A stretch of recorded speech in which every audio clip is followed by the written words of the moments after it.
శ్రీ గురుభ్యో నమః. వ్యాస విరచిత శ్రీమద్ మహాభారతంలో సభాపర్వంలో నేడు మనం 32వ అధ్యాయం ప్రవచించుకుంటున్నాం.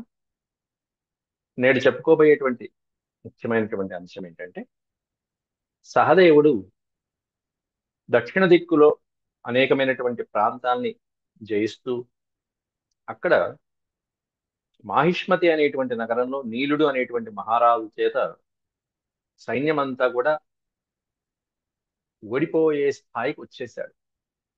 ఆ స్థితిలో తన ఓటమికి కారణం ఏమిటి అని చెప్పి పరిశీలిస్తే, స్వయంగా అగ్నిదేవుడు ఆ నగరాన్ని సంరక్షిస్తున్నాడు అనేటువంటి విషయం తెలుసుకున్నాడు సహదేవుడు. దాంతో అగ్నిని స్తోత్రం చేయటం అనేటువంటిది జరుగుతుంది సహదేవుడు. ఎందుకంటే వాళ్ళు చేసేదే రాజసూయ యాగం. ఆ యాగంలో ప్రధానమైనటువంటి దేవత ఎవరై అంటే అగ్నిదేవుడే. కాబట్టి అటువంటి అగ్నిదేవుడే ఇక్కడ ఈ రాజసూయ యాగానికి అడ్డుపడుతున్నాడే అని చెప్పి ఆ భగవంతుణ్ణి వేడుకోవటం అనేటువంటిది శరణుగా భావించి సహదేవుడు అత్యద్భుతమైనటువంటి అగ్ని స్తోత్రాన్ని చేయటం అనేటువంటిది నేడు మనం చెప్పుకోబోయేటువంటి శ్లోకాల్లో మనం తెలుసుకోవాలి. ఎప్పుడైనా సరే ఈ మహాభారతంలో కనీసం కొన్ని వందల స్తోత్రాలు ఉన్నాయి. భారతము, భాగవతము, రామాయణంలో ఎక్కడైనా స్తోత్రం వచ్చింది అంటే ఈ స్తోత్రాలన్నీ వేదాలలో చెప్పబడినటువంటి, వీటన్నిటికీ మూలాలు వేదాలే. అనేకమైనటువంటి అస్త్రాలుగా కూడా వీటిని ఉపయోగించినటువంటి సందర్భాలు ఉన్నాయి. అయితే వాటిని ప్రయోగించే తీరును బట్టి మారుతుంది. అస్త్రాలకైతే ఒక రకమైనటువంటి ఉంటుంది. ఇప్పుడు యజ్ఞాలు వేస్తున్నారు, స్వాహాకార వషట్కారం మొదలైనటువంటివన్నీ చెప్తూ ఇంద్రాయ స్వాహ అంటూ మనం ఆ దేవుని యొక్క నామాన్ని ఉచ్చరించి స్వాహాకార వషట్కారాలు చెప్పుకుంటూ, అలాగే బీజాక్షరాలు పలిగేటప్పుడు కొన్ని ముందు ఓం అను, నమః అను, ఇట్లాంటివన్నీ వాటికి సందర్భానుసారంగా మంత్రమైతే ఒకటి, తంత్రమైతే ఒకటి, యంత్రమైతే ఒకటి, అస్త్రమైతే ఒకటి, ఇట్లా ప్రయోగించుకుంటూ వెళ్తారు. అది గురువుల దగ్గర ఉపదేశం పొందిన తర్వాతే ఫలిస్తూ ఉంటాయి. అట్లాంటి వేదాలలో చెప్పబడినటువంటి ఆగ్నేయ మంత్రాన్ని ఇక్కడ మనకి వ్యాసుల వారు శ్లోకాల రూపంలో ఇచ్చారు. ఇది చదువుకున్న, ఆ వేదాలలో భాగాన్ని చదువుకున్న సమానమైనటువంటి ఫలితం వస్తుంది. ఆ విశేషాలు నేడు మనం శ్లోకాల రూపంలో ముందుగా చూద్దాం. ముందు భగవత్ స్మరణ చేసుకుని ప్రారంభించుకుందాం.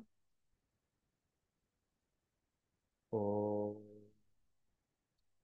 శుక్లాంబరధరం విష్ణుం శశివర్ణం చతుర్భుజం ప్రసన్నవదనం ధ్యాయేత్ సర్వవిఘ్నోపశాంతయే. వ్యాసం వసిష్ఠనప్తారం శక్తేః పౌత్రమకల్మషం పరాశరాత్మజం వందే సుఖతాతం తపోనిధిం.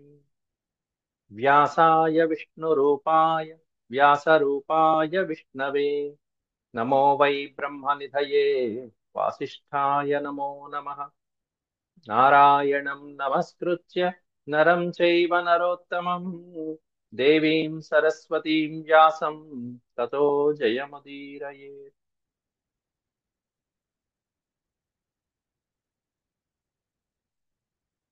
సభాపర్వం అందులో 32వ అధ్యాయంలో కూడా మనం పూర్వం 40-42 శ్లోకాల వరకు ప్రవచించుకున్న సహదేవుడు నీలుడు అనేటువంటి మహారాజు మీద యుద్ధానికి వెళ్ళటం అది అయిపోయి, తర్వాత సైన్యం అంతా కూడా గుర్రాలు, అలాగే ఏనుగులు, అంతేకాకుండా కవచాలు కూడా, వారి శరీరాల మీద ఉన్నటువంటి కవచాలు కూడా దగ్ధమైపోవడం అనేది గమనించాడు సహదేవుడు. గమనించి ఏమిటి దీనికి కారణం ఏమిటి అని చెప్పి, ఇక అగ్నిదేవుడు ఈ విధంగా సైన్యాన్ని నిర్వీర్యం చేస్తున్నాడు కాబట్టి ఆ అగ్నినే శరణు వేడదాం అని చెప్పి స్థితికి వచ్చి, అయితే అగ్నిదేవుణ్ణి శరణు వేడటం అనేటువంటిది ఎలా చేయాలి? పరీతమగ్నినా రాజన్ నాకంపత యథాచల. అగ్నిదేవుడితో ఢీ కొట్టాలి, భగవంతుణ్ణి స్తోత్రం చేయాలి. అయినా సరే అగ్నిదేవుడి వలన ఈ విధమైనటువంటి ఓటమి పాలవుతున్నప్పటికీ కూడా కంపించకుండా యథా అచలహ, ఒక పర్వతం నిలబడ్డట్టుగా నిలబడి ధైర్యంగా స్థైర్యంగా ఆ అగ్నిదేవుని స్తోత్రం చేయాలంటే ముందు ఎలా ఉండాలి? శుచిగా శుభ్రంగా ఉపస్పృశ్య శుచిర్భూత్వా శోబ్రవీత్ పావకం తతః. చక్కగా కాళ్ళు, చేతులు, నోరు, ముఖం అన్ని కడుక్కుని ఉపస్పృశ్య ఆచమనం చేసి శుచిర్భూత్వ శుచిగా శుభ్రంగా అప్పుడు పావకుడితో పావకం అంటే అగ్నిదేవుడితో ఈ విధంగా అంటున్నాడు. తత ఏమనంటే ఇక్కడి నుంచి సహదేవుడు చెప్పినటువంటి 43 శ్లోకాల నుంచి ఈ 51 శ్లోకాల వరకు కూడా మొత్తం ఇవన్నీ కూడా అగ్ని స్తోత్రాలు, అగ్నిస్తుతి అంటారు దీన్ని, అగ్ని మంత్రాలు. త్వదర్థోయం సమారంభః కృష్ణవర్త్మన్నమోస్తుతే. కృష్ణవర్త్మన్నమోస్తుతే, హే కృష్ణవర్త్మ అంటూ అగ్నిదేవుని యొక్క పేరు. త్వదర్థం సమారంభ, కృష్ణవర్త్మ, నల్లగా పొగ, ఏ ఆకారం, పొగ యొక్క ఆకారం నల్లగా ఉంటుంది. అది అంటే దాన్ని ధూమ మార్గం అంటారు. వర్త్మం అంటే మార్గం. ఆ ధూమం అనేటువంటి మార్గం అలా పొగ ఏ విధంగా పైకి వెళ్తూ ఉంటుందో ఆ మార్గంలో ప్రయాణించేది, అదే ఆ అగ్నిదేవుని యొక్క మార్గం. పదార్థోయం సమారంభ, పదార్థ, నిన్ను తృప్తిపరచడానికి నీ కోసమే కదయ్యా మేము ఈ యాగాన్ని ఆరంభం చేసింది. ఏమి యాగం చేస్తున్నారు అనేది ధర్మరాజు చేస్తున్నటువంటి రాజసూయ యాగం అనేటువంటి యాగం. ముఖం త్వమసి దేవానాం యజ్ఞస్త్వమసి పావక. ధర్మరాజు చేస్తున్నటువంటి ఈ రాజసూయ యాగం అనేటువంటిది నిన్ను దృష్టిలో పెట్టుకుని నిన్ను తృప్తిపరచడానికే కదా, మేము శాంతింపజేయటానికే కదా చేస్తున్నది. నీ శాంతి కోసం, నీ తృప్తి కోసమే కదా. ముఖం త్వమసి దేవాన, పైగా నువ్వు ఎట్లాంటి వాడివి, సమస్తమైనటువంటి దేవతలకి ముఖం లాంటి వాడి. వేదాలలో అగ్నిదేవుణ్ణి దేవతలకి ముఖంగా కీర్తించారు. అలాగే యజ్ఞస్త్వమసి పావక, నీవే యజ్ఞస్వరూపుడివి అంటూ పావకుడైనటువంటి అగ్నిదేవుణ్ణి ఆయనకున్నటువంటి అనేకమైనటువంటి భిన్నమైనటువంటి నామాలతో సహదేవుడు ఇక్కడ కీర్తించడం జరుగుతున్నది. పావనాత్ పావకశ్చాపి వహనాత్ హవ్యవాహన వేదాస్త్వదర్థం జాతా వై జాత వేదాస్తతోహ్యసి. ఈ శ్లోకంలో 3 నామాల్ని వాటి యొక్క అర్థంతో పాటుగా వివరిస్తున్నాడు సహదేవుడు. పావనాత్ పావకశ్చాపి, పావనము అంటే పవిత్రం. ఎవరినైనా సరే నువ్వు పవిత్రం చేస్తావు. అగ్నిలో అది పడింది అంటే పావనం అయిపోతుంది. అది ఎట్లాంటిదైనా సరే. పావనాత్ పావకశ్చాపి, పావకశ్చ అసి, నువ్వు పవిత్రం చేస్తూ ఉంటావు ప్రతిదాన్ని. అక్కడ మంత్రం చదివి ఏదన్నా ఒక సమిధ వేసినా కూడా అమృతప్రాయం అయిపోతుంది, అది పావనం అయిపోతుంది. అది వాళ్ళకి దేవతలకు అమృతంగా వెళ్ళిపోతూ ఉంటుంది. అట్లాంటి పావనత్వాన్ని కల్పించడం వల్ల నీకు పావకుడు అనేటువంటి పేరు వచ్చింది. వహనాత్ అవ్యవాహన, వహనము అంటే మోసుకెళ్ళటం, ఇక్కడి నుంచి ఇంకో చోటకి చేరవేయటం. మేము వేసేటువంటి ఆహుతులన్నీ స్వీకరించి నీతో పాటుగా సమస్తమైనటువంటి దేవతలకి పంచుతూ ఉంటాం. అలా ఈ వాహన కార్యక్రమాన్ని భరించేటువంటి వాడివి కాబట్టి నీకు హవ్యవాహనుడు అని పేరు. హవ్యములు మోస్తూ ఉంటావు. ఏం మోస్తావని అంటే హవ్యములు, మేము వేసేటువంటి ద్రవ్యాలు ఏవైతే ఉంటాయో హవ్యములు, ఆహుతులు, అగ్నిలో సమర్పించేటువంటివి, అవన్నీ కూడా నువ్వు సమస్తమైనటువంటి దేవతలకి చేరవేస్తూ ఉంటావు కాబట్టి నీకు హవ్యవాహనుడు అనేటువంటి పేరు వచ్చింది. వేదాస్త్వదర్థం జాతా వై జాత వేదాస్తతో హ్యసి, సమస్తమైనటువంటి వేదాలు నీ కోసమే జన్మించాయి. జాత అంటే జన్మించుట. వేదాలు ఎందుకు పుట్టాయంటే త్వదర్థం వేదాహ, నీ గురించి చెప్పడానికి వేదాలు ఉత్పన్నమైనాయి. అగ్నిదేవుడి యొక్క స్తోత్రం అత్యద్భుతంగా. అందువల్ల నీ పేరు జాతవేదాస్తతో హ్యసి, అందువల్ల నీ పేరులో, నీ నామాలలో జాతవేదుడు అనేటువంటి పేరు ఉంది. వేదాలు నీ గురించే వర్ణిస్తున్నాయి. అంతేకాకుండా చిత్రభానుసురేశ్చ అనలస్త్వం విభావసో స్వర్గద్వార స్పృశాసి హుతాశో జ్వలనశిఖి, జ్వలనశిఖి. వరుసగా అక్కడి నుంచి స్వామి యొక్క పేర్లు ఏవైతే ఉన్నాయో, మొదటి లైన్లో చెప్పింది ఏమన్నా, పావకుడు అనేటువంటి పేరు చెప్పేశాడు. నువ్వంతా పావనం చేస్తూ ఉంటావు కాబట్టి. హవ్యవాహనుడు, హవ్యములు మోసుకు వెళ్ళేవాడు. అలాగే వేదములను ప్రకటించడం వల్ల నీకు జాతవేదుడు అనేటువంటి పేరు. అలాగే ఈయన పేరు చిత్రభానుడు, అంటే రకరకాల వర్ణాలతో ప్రకాశించేటువంటి వాడు చిత్రభానుడు పిలిపించుకుంటాడు. సురేష అంటే దేవతలకే ప్రభు అయినటువంటి వాడు, దేవతలందరూ నిన్ను కొలుస్తుంటారు సురేషుడు. అంతేకాకుండా అమలుడు అనేటువంటి పేరుతో కూడా చెప్పబడుతున్నారు. సురేశ్చ అమలః, చిత్రభాను సురేశ్చ అమలః. అమలః అంటే నిర్మలుడైనటువంటి వాడు, ఎటువంటి మలినాలు లేవు, ఎటువంటి మలినం ఉండదు నిప్పులో వేసిన తర్వాత. ఇంకా అన్నిటినీ పవిత్రం చేస్తూ ఉంటుంది, ఇంకా ప్యూర్ చేస్తూ ఉంటుంది, బంగారాన్ని ప్యూర్ చేస్తూ ఉంటుంది. పైగా స్వర్గద్వార స్పృశశ్చాసి స్వర్గద్వార స్పృశ అన్నారు అక్కడ. అంటే స్వర్గద్వారమును స్పృశించేటువంటి వాడే అనేటువంటి ఎవరైతే ఉంటారో ఆయన అగ్నిదేవుడు. స్వర్గద్వారమును స్పృశిస్తూ ఉండేటువంటి వాడు. అంటే ఇక్కడి నుంచి బయలుదేరి అక్కడ స్వర్గద్వారం దాకా ఆ శిఖలు అక్కడ స్పృశించడానికి ఆయన యొక్క జ్వాలకి అక్కడ దాకా ప్రవేశం ఉంది. ఆ తర్వాత నుంచి ఆయన రూపం మామూలు సాక్షాత్ రూపం వెళ్ళిపోతుంది. స్థూల రూపము ఏవైతే ఉన్నాయో ఆయన యొక్క స్థూలమైనటువంటి రూపం యొక్క జ్వాలలు ఇక్కడి నుంచి స్వర్గలోకం వరకు అలా వ్యాపిస్తాయి. అక్కడ స్పృశించిన తర్వాత అక్కడి నుంచి ఆయన మామూలు సూక్ష్మ రూపంలో అగ్నిదేవుడిగా సాక్షాత్కరించుకుంటూ వెళ్ళిపోతాడు. అట్లా. అంతేకాకుండా ఆయన హోమాలలో మనం వేసేటువంటి వాటిని భక్షిస్తూ ఉంటాడు కాబట్టి హుతాశనుడు అనేటువంటి పేరుతో పిలువబడుతూ ఉంటాడు.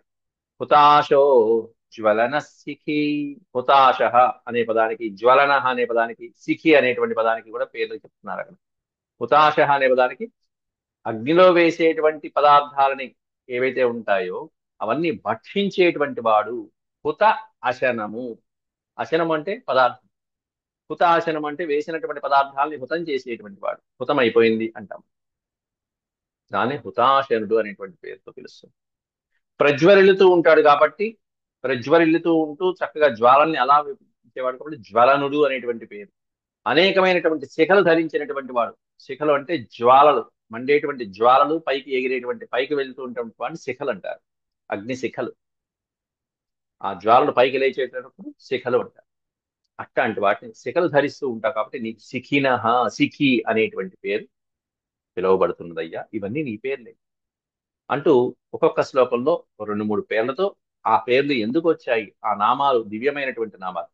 మామూలు మీరు సహస్రనామాలు అష్టోత్తరాలు చదివినా కూడా ఇవే నామాలు వస్తాయి అగ్నిదేవుడు.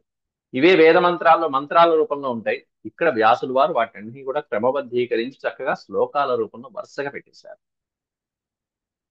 ఆ తర్వాత నీవే వైశ్వానరుడివి, పెంగళేశుడివి, ప్లవంగుడివి, భూరితేశ్వరుడివి అనేటువంటి పేర్లతో పిలువబడుతున్నావా అని చెప్పి తర్వాత శ్లోకంలో వైశ్వానరస్త్వం పింగేశ ప్లవంగో భూరితేజస. ఈ 4 పేర్లు అగ్నిదేవుడి యొక్క పేర్లు. వైశ్వానరుడు, అలాగే పింగేశుడు, పింగ ఈశ, పింగేశుడు ఆ వర్ణంలో ఉండేటువంటి వాడు. ప్లవంగం అంటే ఎగిరేటువంటి స్వభావం కలిగినటువంటి వాడు. భూరి తేజస, మిక్కిలి తేజస్సాలతో ప్రకాశించేటువంటి వాడు. అగ్నిగోళం యొక్క తేజస్సు ఎట్లా వచ్చింది? అగ్నితో, సూర్యుని యొక్క గోళం అంత తేజస్సుతో ప్రకాశించేటువంటి వాడు. భూరి తేజస. ఇంకా ముఖ్యమైనటువంటి విషయం ఏంటంటే కుమారస్వామికి జన్మనిచ్చినటువంటి వాడు. కుమారసూస్త్వం భగవాన్ రుద్రగర్భో హిరణ్యకృత్. భగవాన్ రుద్రగర్భో హిరణ్యకృత్. ఈ పాదంలో 4 పేర్లు చెప్పారు. కుమారసూస్త్వం అనేటువంటి పదాలు దీనికి చెప్తున్నారు మొట్టమొదట. అంటే కుమారస్వామికి జన్మదాతవి నువ్వు. అదేమిటి కుమారస్వామి? రుద్రుడి కుమారుడు కదా, శివుడి కుమారుడు కదా అనుకుంటాం. శివుడు తన వీర్యాన్ని విడిచినప్పుడు అక్కడి నుంచి అగ్నిదేవుడు భరించడం జరిగింది. అగ్ని కూడా కొన్నాళ్ళు భరించలేక తర్వాత నదిలో, తర్వాత అక్కడి నుంచి రెల్లు పొదల దగ్గర నుంచి పిల్లవాడు జన్మించడం జరిగింది. కాబట్టి మొట్టమొదట ఎవరయ్యా భరించిందంటే రుద్రుడి దగ్గర నుంచి అగ్నిదేవుడు భరించాడు కుమారస్వామి యొక్క వీర్యాన్ని. ఈ రుద్రుడి యొక్క వీర్యాన్ని భరించి కుమారస్వామి యొక్క జన్మకి కారణమైనటువంటి వాడు అగ్నిదేవుడు. పవిత్రమైనటువంటి వాడు, పావనమైనటువంటి వాడు. ఎందుకంటే ఆయన కంటి నుంచి విడిచినటువంటి క్షణం అది.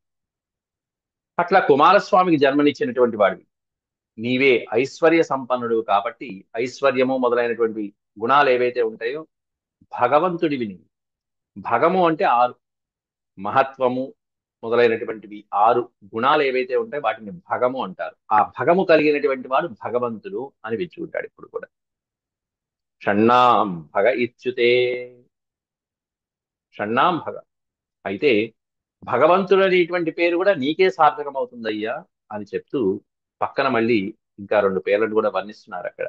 ఏమిటంటే రుద్రునికి వీర్యాన్ని ధరిస్తున్నావు కాబట్టి నువ్వు రుద్ర గర్భుడివి అనేటువంటి పేరుతో సార్థకమయ్యావు. రుద్ర గర్భుడు.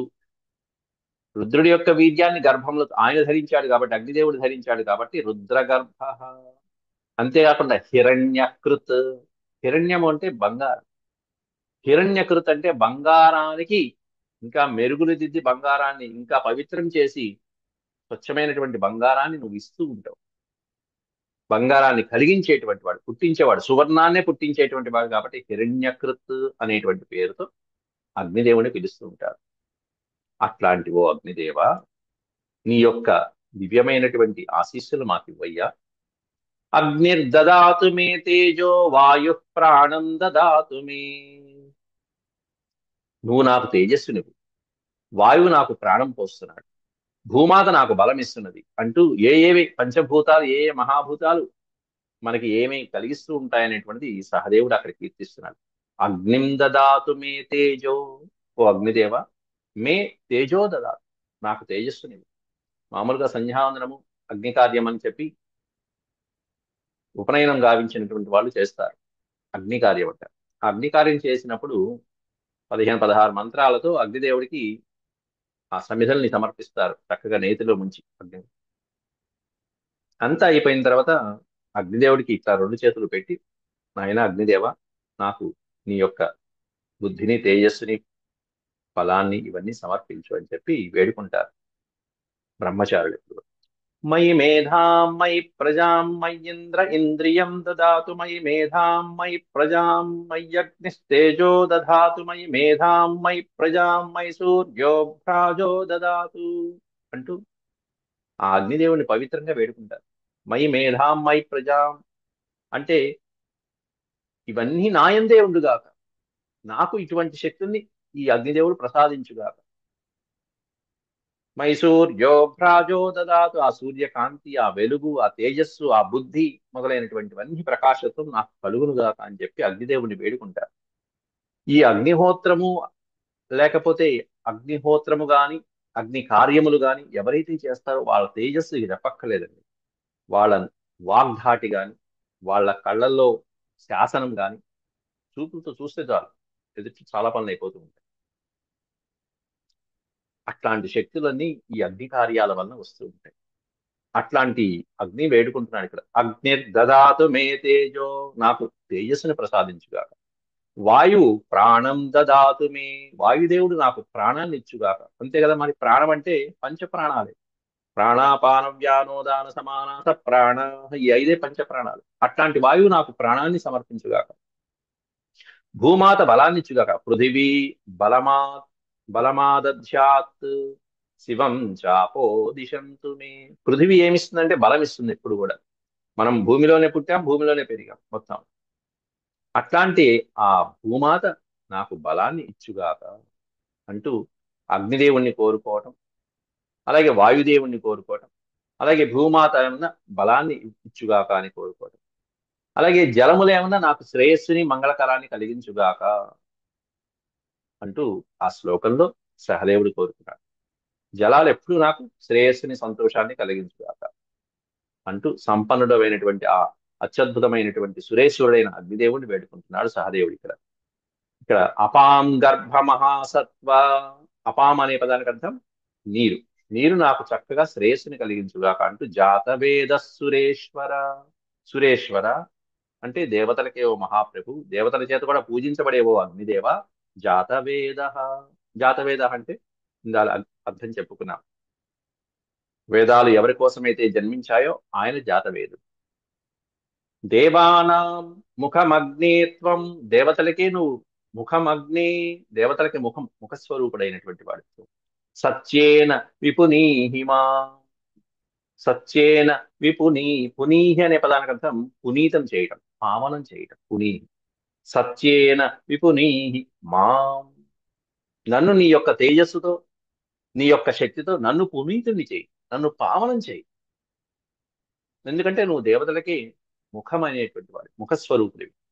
ముఖము అనే పదానికి అర్థం ఏంటంటే ముఖ్యమైన వాడు అని అంటుంది.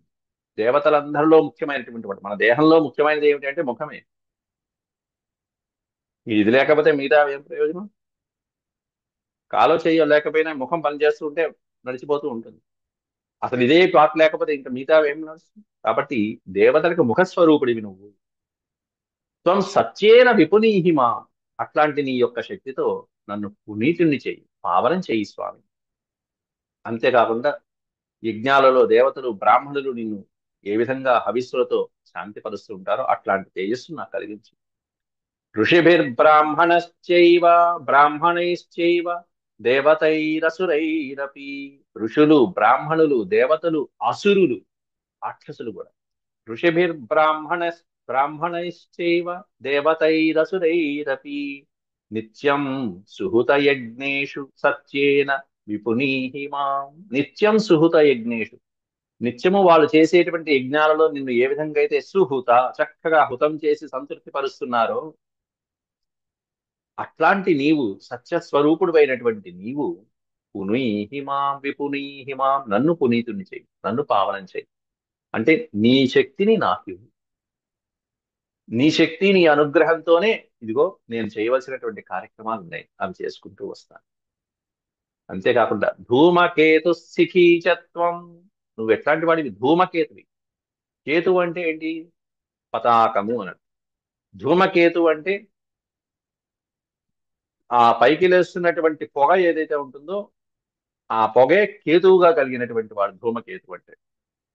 తోక చుక్కలు అలా పైకి వెళ్ళిపోతుంది ఆ పొగ, అది ఆ అగ్నిదేవుడి యొక్క పతాకంట. ధూమకేతు శిఖీచత్వం, అత్యద్భుతమైనటువంటి శిఖలు కలిగినటువంటి వాడి శిఖి. రంగురంగులైనటువంటి రకరకాలుగా ఫ్లేమ్స్ అంటారు దాన్ని. బ్లూ కలర్ లో ఉంటాయి, ఒకసారి రెడ్ కలర్ లో, ఎల్లో కలర్ లో, అనేకమైనటువంటి వర్ణాలతో ఆ శిఖలు పైకి లేస్తూ ఉంటాయి, వచ్చినటువంటి అగ్ని తేజస్సుని బట్టి, మనం వేసినటువంటి ఆజ్యధారాన్ని బట్టి. శిఖీచత్వం పాపహాని సంభవ, పాపహ అహని సంభవ, సమస్తమైనటువంటి పాపాల్ని మమ్మల్ని మా యందు పోగొట్టి మాకు బలాన్ని కలిగించు స్వామి అంటూ వేడుకుంటున్నారు అక్కడ. అనేక మంది దేవతలు, ఋషులు మొదలైనటువంటి వాళ్ళు చేసినటువంటి ఆహుతులన్నీ ఇస్తూ ఉంటారు, అవన్నీ స్వీకరిస్తావు. అట్లాంటి సత్య ప్రభావంతో నువ్వు మమ్మల్ని పావనం చేయి అంటూ వేడుకుంటూ, సమస్త ప్రాణుల లోపల సర్వదా విరాజిల్లేటువంటి స్వామి వినువే, అంటే అంతర్యామి వినువే. అట్లాంటి, ఎందుకంటే జఠరాగ్నిగా ఉంటాడు. సమస్త ప్రాణులకి లోపల వాళ్ళు తిన్నటువంటి ఆహార స్వరూపాన్ని అరిగింపజేసేది ఎవరయ్యా అంటే ఇగో ఈ అగ్నిహోత్రుడే. జఠరాగ్ని అనేటువంటి పేరుతో లోపల ఉంటాడు. అట్లాంటి సత్యస్వరూపుడు, సత్యం అంటే నిత్యము ఉండేటువంటి వాడు. అట్లాంటి ప్రభావం కలిగినటువంటి నీవు నన్ను పవిత్రం చేయవయ్యా అని చెప్పి వేడుకుంటూ, ఏవం స్తుతోసి, అందువల్ల నిత్యస్థ అన్నారు అక్కడ ఆ పదంలో. సర్వప్రాణిషు నిత్యస్థ సత్యేన విపునీహి మాం. సర్వప్రాణిషు అంటే సమస్తమైనటువంటి ప్రాణుల యందు నిత్యస్థ. స్థ అంటే ఉండడం, నిత్యస్థ అంటే ఎల్లప్పుడూ ఉండేటువంటి వాడు ఎవరంటే ఈ భగవత్ స్వరూపుడు. ఎప్పుడు ఉండేటువంటి నీవు, అన్ని ప్రాణులలో ఆ జఠరాగ్నిలో నిత్యము నివసించేటువంటి నీవు, నీ యొక్క సత్యమైనటువంటి మహిమతో, నీ ప్రభావంతో విపునీహి మాం, నన్ను పావనం చేయి అంటూ, ఏవం స్తుతోసి భగవన్ ప్రీతేన శిచినామయ తుష్టిం పుష్టిం శృతం చైవ ప్రీతి చాగ్నే ప్రయచ్చమే. ఈ విధంగా భగవంతుడిని ప్రార్థించినటువంటి సహదేవుడు చివరి శ్లోకంలో ఏవం తుష్టోసి భగవన్, తుష్ట అసి, ఈ విధంగా నేను చేసినటువంటి ఈ పవిత్రమైనటువంటి ప్రార్థనతో నిన్ను ఈ విధంగా స్తుతించానయ్యా, ప్రేమభావంతో, శుచిగా శుభ్రంగా పవిత్రునే ఈ విధంగా నేను నిన్ను స్తుతించాను ఓ అగ్నిదేవ. కాబట్టి నాకు ఈ కింద చెప్పినటువంటివన్నీ ప్రసాదించు. ఏమిటవి? తుష్టిం పుష్టిం శృతం, తుష్టిని పుష్టిని, శృతం, శృతము అంటే చక్కగా శ్రవణ శక్తి, జ్ఞానము మొదలైనటువంటివన్నీ, ప్రీతిని, ఇవన్నీ ఇచ్చి నన్ను అనుగ్రహించు స్వామి అని చెప్పి వేడుకుంటున్నారు. తుష్టి అంటే అక్కడ బలం, పాంచి పుష్టి తుష్టి అంటారు.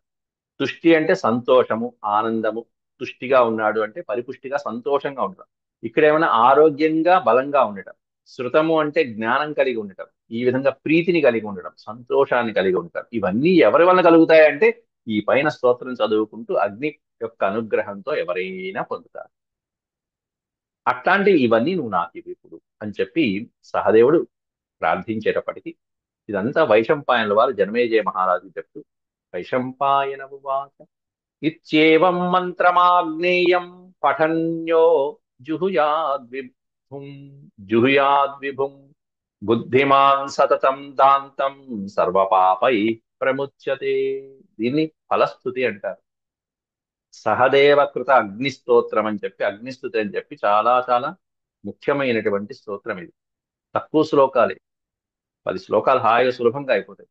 ఇంకా చెప్పాలంటే ఇదే ఆగ్నేయ మంత్రం, వేదంలో చెప్పబడినటువంటి ఆగ్నేయ మంత్రం. ఇందాక చెప్పా కదా, దీనికి ఈ నామాలకే స్వాహాకార వషట్కారాలు అంటారు.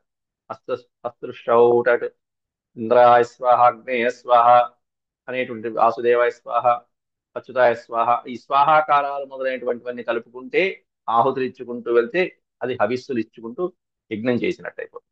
దానికే బీజాక్షరాలు, మంత్ర బీజాక్షరాలతో ఉపదేశం పొందితే అదొక రకమైనటువంటి ఫలితంగా వెళ్ళిపోతుంటుంది. ఈ విధంగా అట్లా ఈ విధంగా చేసినటువంటి బ్రాహ్మణుడు ఎప్పుడైనా సరే ఎప్పుడు అభివృద్ధిని పొందుతూ ఉంటాడు. ఐశ్వర్యాన్ని కలవాడి, అష్టైశ్వర్యాలు కలవాడి, జితేంద్రుడై సర్వ పాపాలని పోగొట్టుకుని సమస్త పాపాల నుండి విముక్తి పొందుతాడని చెప్పి ఫలస్థుతిలో చెప్తున్నారు ఇక్కడ. ఇట్లా ఇలా పఠం, మంత్రమాగ్నేయం అనేటువంటి పదం ఇక్కడే పెట్టేశారు. ఇత్యేవం మంత్రమాగ్నేయం, ఈ ఆగ్నేయ మంత్రాన్ని, ఇది ఆగ్నేయ మంత్రం, ఆగ్నేయాస్త్రం అంటారు కదా, అట్లా ఆగ్నేయ మంత్రాన్ని ఎవరైతే పఠన్యో, ఎవరైతే చదువుతారో, జుహుయాద్ విభుం, అత్యద్భుతంగా ఏ బ్రాహ్మణుడైతే చక్కగా చదువుకుని, విజ్ఞానవంతుడైనటువంటి వాడు చక్కగా దీన్ని చదువుకుని దీన్ని ఆచరిస్తాడో, శ్రద్ధగా మనస్ఫూర్తిగా ఆచరిస్తాడో, హవిస్సులు సమర్పిస్తాడు, నైవేద్యాలు ఇస్తారు, బుద్ధిమాన్ సతతం, అట్లాంటి వాడు ఎప్పుడు బుద్ధిమంతుడిగా మారతాడు. ఫస్ట్ వాడికి జ్ఞానం కలుగుతుంది. బుద్ధిమాన్ సతతం దాంతం సర్వ, దాంతుడు అనే పదానికి అర్థం జితేంద్రియుడు అని అర్థం. అంటే ఇంద్రియాలను నిగ్రహించుకునే శక్తి వాడికి వస్తుంది, దాంతుడు. సర్వపాపై ప్రముచ్యతే, సర్వ పాపాల నుండి విముక్తుడైపోతాడు. అంటే ఐశ్వర్యము, బుద్ధి, ఇంద్రియ నిగ్రహము మొదలైనటువంటివన్నీ ఇదిగో ఇట్లాంటి వాడికి కలుగుతాయి అని చెప్పి, ఇది ఫలస్థుతి అంటారు ఈ శ్లోకం. అంటే ఈ ఆగ్నేయ స్తోత్రం చదవటం వల్ల వచ్చేటువంటి ఫలితం ఏమిటి అంటే, ఇగో ఇవన్నీ కలుగుతాయి. అప్పుడు సహదేవుడు అంటున్నాడు, డైరెక్ట్ గా సహదేవుడు అనకంటే వైశంపాయనుల వారు జనమేజయుడికి ఇట్లాంటి మధ్య మధ్యలో ఇవన్నీ చెప్పి క్లారిఫికేషన్ ఇస్తున్నారు. అప్పుడు సహదేవుడు చివరికి అంతా అయిపోయిన తర్వాత, యజ్ఞ విఘ్నమిమం కర్తుం నార్హస్త్వం యజ్ఞవాహన, ఓ యజ్ఞవాహన, యజ్ఞాన్ని వహించేటువంటి వాడు, అంతేకాకుండా ఆహుతులు స్వీకరించేవాడు, అట్లాంటి నీవు మా అన్నగారు చేసేటువంటి ఈ యాగానికి ఈ విధంగా విఘ్నం కలిగించడానికి నీకేమన్నా సమంజసంగా ఉందా చెప్పు నాయన. రాజసూయ యాగం తలపెట్టాడు, ఆ కార్యం కోసం నేను వచ్చాను, నువ్వేమన్నా అడ్డుపడుతున్నావు. యజ్ఞ విఘ్నమిమం కర్తుం నార్హస్త్వం త్వం నా అర్హ, నువ్వే చేస్తే అలా చెప్పు, ఎవరైనా చేస్తే అనుకోవచ్చు, కానీ స్వయంగా నీవే విఘ్నం చేస్తే ఎట్లా, చేసేదే నీ కోసం మేము అనగానే, ఏవముక్త్వాతు మాద్రేయ కుశైరాస్తీర్యమేదిని, అలా చేసి ఇంకా ప్రయోగం కూడా ఒకటి చేశాట. ఏమిటి అంటే, మాద్రేయ, మాద్రేయ అంటే మాద్రీ కుమారుడైనటువంటి సహదేవుడు దర్భలు తీసుకున్నట్ట, దర్భలు పలిచాట. ఆయన కూర్చున్నాడు, వెనకాల మొత్తం అందరినీ దర్భాసనాల మీద కూర్చోబెట్టేశాడు, సైనికులందరినీ కూర్చోబెట్టాడు, కూర్చోండి అబ్బాయిలని. ఈ మంత్రాలు చదివాడు, మొత్తం అగ్ని స్తోత్రం చేసి మనసారా నమస్కారం చేసుకున్నాడు అగ్నిదేవుడికి. అగ్నిదేవుడు అట్నుంచి దగ్ధం చేసుకుంటూ దగ్ధం చేసుకుంటూ వస్తూ వస్తూ వస్తూ వస్తూ ఇక్కడ దాకా వచ్చి ఆగిపోయాడు. ఇక సహదేవుడు వెనకాలకి వెళ్ళలేకపోయాడు తర్వాత అగ్నిదేవుడు. అది స్వయంగా చూశాడు ఇక్కడ. కుశైరాస్తీర్య మేదిని, మేదిని అంటే భూమి మీద దర్భలు పంచుకుని ఆయన కూర్చుని, ఆయన వెనకాలే విధివత్ విధివత్ పురుష వ్యాగ్రహ పావకం ప్రత్యుపావిశత్, విధివత్ అంటే శాస్త్రబద్ధంగా అగ్నిదేవుణ్ణి చక్కగా అక్కడ యజ్ఞగుండం పెట్టుకుని ఈ పైన చెప్పినటువంటి స్తోత్రాలతో స్వాహాకారాలతో అగ్నిదేవుణ్ణి తృప్తిపరిచాడు. ప్రముఖే తస్య సైన్యస్య, ప్రముఖే అగ్నిదేవుడికి ఎదురుకుండా మిగతా సైన్యం అందరినీ కూర్చోబెట్టాడు దర్భాసనాలు వేసి. ప్రముఖే తస్య సైన్యస్య భీతోద్విగ్రస్య భారత, భీతోద్విగ్రస్య, ఇంతసేపు అగ్నికి భయపడిపోయినటువంటి ఆ సైనికులందరూ కూడా అక్కడ దర్భాసనాల మీద కూర్చోబెడితే అగ్నిదేవుడు ఇతన్ని దాటుకుని వెళ్ళలేకపోయాట సైన్యం దగ్గరికి, సహదేవుని దాటుకుని. నచైనమత్యగాద్వహ్నీరువాచ మహోదధీ, నచైనత్, అత్యగాత్ అనే పదం నుంచి సరే, అత్యగాత్ అంటే దాటి వెళ్ళటం, వహ్ని నచ ఏనమచ్చగా ఇతన్ని దాటి వెళ్ళలేదు సైన్యం దగ్గరికి, సహదేవుని దాటి. అది సహదేవుడి యొక్క భక్తి శ్రద్ధ. ఈయన్ని దాటుకుని మిగతా సైన్యం దగ్గరికి వెళ్ళలేకపోయింది. అంటే ప్రీతిపాత్రుడయ్యాడు సహదేవుడి యొక్క భక్తి శ్రద్ధలకి. అంటే భగవంతుడు అనేటువంటి వాడు భక్తికి ఈ విధంగా అనుగ్రహిస్తాడు అనడానికి నిరూపణ ఇది. ఎట్లా అంటే మహోదధి అన్నారు. మహోదధి అంటే మహాసముద్రం అనేటువంటిది ఏ విధంగా అయితే అలా నీటి ప్రవాహం వస్తుంది, దానికి ఒక తీరం ఉంటుంది, ఆ తీరం దాటి వెళ్ళదు. ఇంకా ఎలా అయితే వెళ్ళదో ఆ కట్ట దగ్గర ఆగిపోతూ ఉంటుంది. అలాగే అగ్నిదేవుడు అక్కడ దాకా వచ్చాడు, ఏదో సహదేవుడు తీరంలాగా అడ్డుకున్నాడు, ఆ మళ్ళీ అలా లోపలికి వెళ్ళిపోయినాయి. వెనకాల సైన్యం సేఫ్, సహదేవుడి సైన్యం. తముపేత్య శనైర్వహ్నిరువాచ కురునందనం. కురునందనం వహ్ని ఉవాచ. వెంటనే అక్కడ దాకా వచ్చి సహదేవుడి దాకా అగ్నిదేవుడు వచ్చి తముపేత్య శనై మెల్లగా వహ్ని ఉవాచ. అగ్నిదేవుడు గురునందనుడైనటువంటి ఆ సహదేవుడితో అంటున్నట్టు అగ్నిదేవుడు, సహదేవం నృణాం దేవం సాంత్వపూర్వమిదం వచ. సాంత్వపూర్వం, చక్కగా సంతోషిస్తూ తృప్తి చెందినటువంటి వచనాలతో అగ్నిదేవుడు ఈ విధంగా మాట్లాడుతున్నాడు. ఉత్తిష్టోత్తిష్ట కౌరవ్య జిజ్ఞాసేయం కృతామయ. జిజ్ఞాస ఇయం కృతామయ. ఓ కౌరవ్య, కుంతి కుమార అన్నట్టుగా కౌరవ్య అంటే ఇక్కడ ఓ సహదేవ ఉత్తిష్ట, లేనాయన నీ భక్తి శ్రద్ధలకి నేను చాలా సంతోషించాను. అయం జిజ్ఞాస, నా కోరిక కూడా ఇదే. ఏంటంటే అక్కడ రాజసూయ యాగం జరుగుతున్నది కాబట్టి నేను అడ్డుపడకూడదు. నీ సంకల్పమే నా సంకల్పం, నీ సంకల్పం ఏమిటో, ధర్మరాజు యొక్క సంకల్పం ఏమిటో అన్నీ నాకు తెలుసు అంటూ వేద్మి సర్వం అభిప్రాయం తవ ధర్మసుతస్య చ. తవ అభిప్రాయం వేద్మి. తవ అంటే నీ యొక్క, సర్వం అభిప్రాయం నీ అభిప్రాయం, నువ్వెందుకు వచ్చావు, ఎలా వచ్చావు అనేటువంటిది అంతా కూడా అహం వేద్మి, నాకు తెలుసు. ధర్మసుతస్య చ అంటే ధర్మనందనుడైనటువంటి ఆ ధర్మరాజు యొక్క అభిప్రాయము, సంకల్పము, రాజసూయ యాగ సంకల్పము, ఇవన్నీ కూడా అహం వేద్మి, అవన్నీ నాకు తెలుసు. కానీ నాకు రెండు వైపులా బాధ్యత ఉన్నది. నువ్వు అనుకుంటున్నట్టుగా యాగ సంరక్షణ అనేది కూడా నా బాధ్యతే, కానీ ఇక్కడ కూడా నా డ్యూటీ ఒకటి ఉంది. మయాతు రక్షితవ్యా పూరియం భరత సత్తమ. ఓ భరత సత్తమ, ఓ సహదేవుడా, పురి ఇయం. పురి అనే పూరియం అనే పదమునికి పురి ప్లస్ ఇయం, ఈ పురము, ఈ చెప్పినటువంటి పురం ఏదైతే ఉందో ఇది నా రక్షణలో ఉన్నటువంటిది.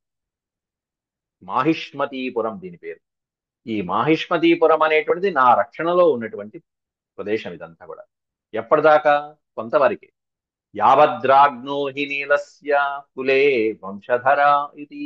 ఈ నీలుడి యొక్క వంశపు వాళ్ళు, వంశపు అంకురాలు అంటే ఈ నీలుడి యొక్క జనరేషన్, ఈ వంశం వాళ్ళు ఎంతమంది అయితే ఉంటారో ఆ వంశం వాళ్ళు ఉన్నంత వరకు ఈ రాజ్య భాగాన్ని నేను సంరక్షిస్తూ ఉంటాను. యావద్ రాజ్ఞోహి నీలస్య అన్నారు. నీలుడు అనేటువంటి మహారాజు పరిపాలిస్తున్నాడు కదా, ఇతని యొక్క కులంలో వాళ్ళు, ఈ వంశంలో ఉండేటువంటి వాళ్ళు ఎంతవరకు అయితే ఉంటారో అప్పటి వరకు నేను ఈ రాజ్యాన్ని సంరక్షిస్తూ ఉంటానయ్యా. ఇది అతనికి ఇచ్చిన వరం నేను. అంతేకాకుండా నీ యొక్క మనసులో ఉన్న కోరిక నాకు తెలుసు, అది నెరవేర్చాలి. ఈప్సితం తు కరిష్యామి మనసస్తవ పాండవ. తవ మనసః, నీ మనసులో ఉన్నటువంటి కోరిక ఏదైతే ఉంటుందో, ఈప్సితం అంటే కోరిక, అది కూడా నేను నెరవేర్చాలి, అది నేను చేయాలి, అది నా బాధ్యత. ఇది నా బాధ్యత, అది నా బాధ్యత, కాబట్టి రెండు నేను చేస్తాను. తత ఉత్థాయ హృష్టాత్మ ప్రాంజలి శిరసానత. ఎప్పుడైతే అగ్నిదేవుడు రెండు నా బాధ్యతలే అని చెప్పాడో వెంటనే శిరస్సు వంచి నమస్కారం చేశాడు సహదేవుడు. అర్థమైంది ఆయనకి, అప్పుడు చెప్పిన విషయం అంతా అర్థమైంది. చక్కగా పూజించాడు. పూజయామాస మాద్రేయ పావకం భరతర్షభ. ఇక్కడ మాద్రేయ ఉండాలి, అంటే మాద్రీతనయుడైన సహదేవుడు పావకం పూజయామాస, అగ్నిదేవుడిని చక్కగా మనసారా మళ్ళీ ఇంకొకసారి పూజించి ఆయన ఆశీస్సులు తీసుకున్నాడు. పావకే వినివృత్తేతు నీలో రాజాభ్యగాత్తదా. అప్పుడే అదృశ్యమైపోయాడు అగ్నిదేవుడు, అక్కడే ఆయన ఆశీర్వదించి. ఎప్పుడైతే అక్కడ అదృశ్యమైపోయాడో వెంటనే మహారాజు అయినటువంటి నీలుడు వచ్చాడు. ఆ మాహిష్మతి నగరాన్ని పరిపాలించే నీలుడు అగ్నిదేవుడి యొక్క ఆజ్ఞతో వచ్చాడు. పావకే వినివృత్తే, పావకుడు వెళ్ళిపోయి పావకుడి చేత అగ్నిదేవుడి చేత పంపించబడినటువంటి నీలుడు అక్కడికి వచ్చాడు. వచ్చి పావకస్యాగ్నయా చైనం అర్చయామాస పార్థివ. పావకస్య ఆగ్నేయ అని చెప్పారు స్పెషల్ గా. అంటే అగ్నిదేవుడి యొక్క ఆజ్ఞతో ఈ సహదేవుణ్ణి అర్చించాట, పూజించాట ఆ నీలుడు. నువ్వెంత ముఖ్యమైనటువంటి వాడో అతను అంత ముఖ్యమైనటువంటి వాడు, కాబట్టి మీరిద్దరూ ఇట్లా వివాదం కాదు, చేతులు కలపాల్సిందే అని చెప్పి ఆ ధర్మరాజు చేస్తున్నటువంటి రాజసూయ యాగానికి నువ్వు కొంత కప్పాన్ని ఇవ్వు అని చెప్పి అగ్నిదేవుడు చెప్తే వెంటనే సమర్పించాడు నీలుడు. సత్కారం చేసి మరి అర్చించి మరి సత్కారేణ నరవ్యాఘ్రం సహదేవం యుధాంపతిం. ఆ సహదేవుణ్ణి యుధాంపతిం, మహారాజు అయినటువంటి ఆయన చక్కగా ఇవ్వవలసినటువంటి ఏవైతే కరం ఉందో ప్రతిగృహ్య చ తాం పూజాం కరే చ వినివేశ్య చ, ఇవ్వవలసినటువంటి పన్ను ఎంతో కొంత గౌరవార్థంగా కొంత ఇచ్చేసి గౌరవించి మరీ పంపించాడు.